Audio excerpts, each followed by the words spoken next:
Court को चली चली जाउथिला दुष्कर्मकारी बबुलू।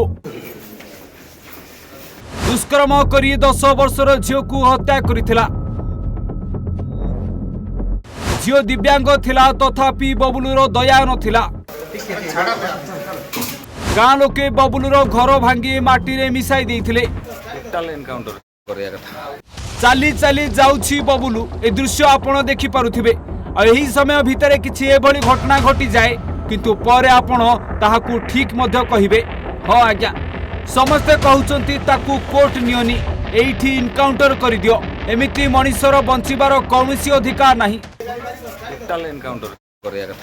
10 वर्षर जणे गरीब मार दिव्यांग झील को दुष्कर्म कला परे ताकू अति नृशंस भावे हत्या करदेला, जहा परे ओडिशार लोकंको आखिरु लुह झरी गला। गाँ लोके रागी जाई अभियुक्तर घर भांगी देले। मुख्यमंत्री मोहन माझी दुख प्रकाश करने सह 10 लाख टंकार अनुकंपामूलक सहायता देले, तथापि शांत होइनी लोकंको मनरे राग। हाँ आज्ञा कोर्ट चालाण होइचे नर पिशाच सत्यव्रत दास चांदबाली बालिका अंचल रे 10 वर्षर झील को दुष्कर्म पर हत्या करिथिबा अभियुक्त को जगतसिंहपुर पुलिस घटना घटिबार 12 घंटा न पूर्णु ताकू धरिबारे सक्षम होइतिला। चांदबाली रे रास्ता रोक सह आज 6 घंटिया बंद मध्य होइछि एवं अभियुक्त घर मध्य समस्ते भांगी देइछंती। तेबे 2 दिन धरी चांदबाली पुलिस और एसपी मिलित भावे अभियुक्तଙ୍କ घर निकटरू समस्त तथ्य हासिल परे भद्रक मेडिकल को डाक्तर माइना पाई अणा जाइथिला।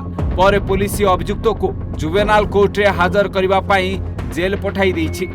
तेबे सुरक्षा दृष्टिकोणरू पूरा सुरक्षा बलय मध्य अभियुक्त को मेडिकल अणा जाइछि। तेबे एही जघन्य हत्याकांड घटना को रेड फ्लैग अंतर्भुक्त करा जाइछि। कुआ जाउछि अति शीघ्र ताकू दंड दिया जिवो, किंतु एठारे लोकमाने दाबी करूछंती जाकू आउ कोनोसी दंड देबा आवश्यक नाही। आकू एमिति इनकाउंटर करि दियो, यार बंचिबार अधिकार नाही। भद्रकरू विजय कुमारक रिपोर्ट, ओडिशा भास्कर।